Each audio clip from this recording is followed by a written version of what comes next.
Lost Dutchman by Mo3 in AZ. Living in Arizona, I've heard the legend of the Superstition Mountains and the Lost Dutchman's gold. According to the legend, there's a lost mine bursting with gold.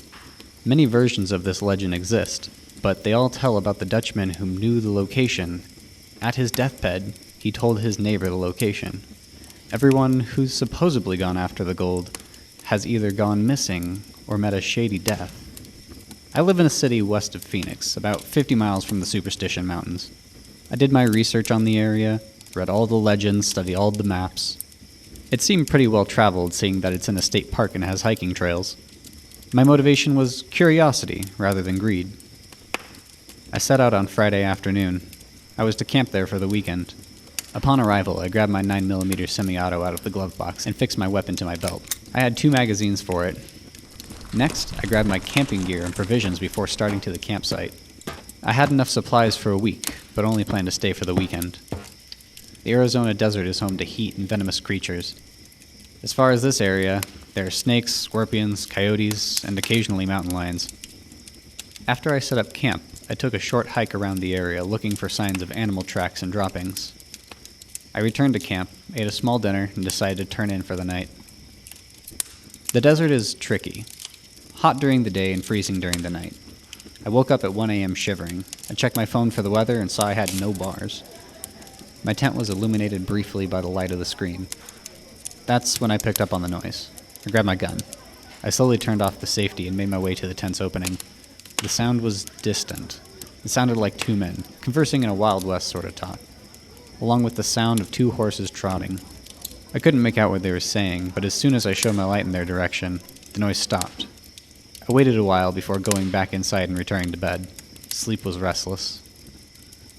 I woke up late in the afternoon, drank some coffee, and headed out to search for the legendary Lost Dutchman's mine. I decided to go in the direction that I heard the horses trotting. I was shocked to find out that there were no signs of hooves. I did find some strange tracks. These marks were close to wolf tracks, but much bigger. As I ventured further, they changed. They slowly became bare human footprints. And the whole time, I felt like eyes were upon me. Looking up at a distant ridge, I saw him. I pulled out my binoculars. He was at least 50. His face was one that sent a shiver down my spine. I waved my free hand, but he didn't return my wave. Then something happened that made me drop my binoculars. There was a brief change in his eyes. I saw it for just a second, a light yellow glow. I quickly bent down to pick up the optics. When I looked at the spot again, he was gone. I made my way to the spot carefully. There was no sign of the man. Where he had been standing, there was a small animal hide bag. I opened it up to find 4 small gold nuggets. Safe to say I was excited. I scanned the area once again, but saw not a living soul. The sun was starting to go down again as I started to make my way back to camp. I arrived full of hope and excited. I had found gold where others had failed. And that's when I realized something was off. The front of my tent was ripped open. All of my water was gone. I looked for my food, but that was gone too. As I walked around, I noticed in the sands someone had written the word, "Go." It was pitch black now. There was no way I was going to make the hike back to my car. Using my flashlight, I gathered up enough to start a fire. I sat by it, not sure what I was going to do that night, for I knew that there would be no sleep. That's when I first heard it. Help! I jumped and grabbed my handgun. I stayed close to the shadow of the tent and listened. It came again. Help! Closer. Help! I raised my gun. First from the east, Help! then from the south, Help!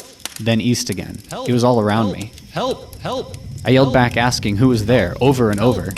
Help! I'm not proud to admit that I lost control of my bladder. Then, the noise of running feet. All around the perimeter of the campground. That's when I saw those yellow eyes in the bush, staring with hunger. I pulled the trigger over and over until the slide locked back. I quickly changed magazines and took aim again, but the noises had stopped. I quickly rushed towards the fire and fed more fuel, pieces of my tent, anything I could find. I didn't sleep 1 second, and I was jumping at every rustle and every chirp. As soon as the sun came up, I grabbed my bag and the gold. I had to get back to the car, forget the mine and the rest of the things. I hurried down to the parking lot, feeling eyes on me with every step. As I approached the car, I turned back and took one last look. About 100 yards away, there was that same man watching me walk away. Safe to say, I will not be coming back to the Superstition Mountains.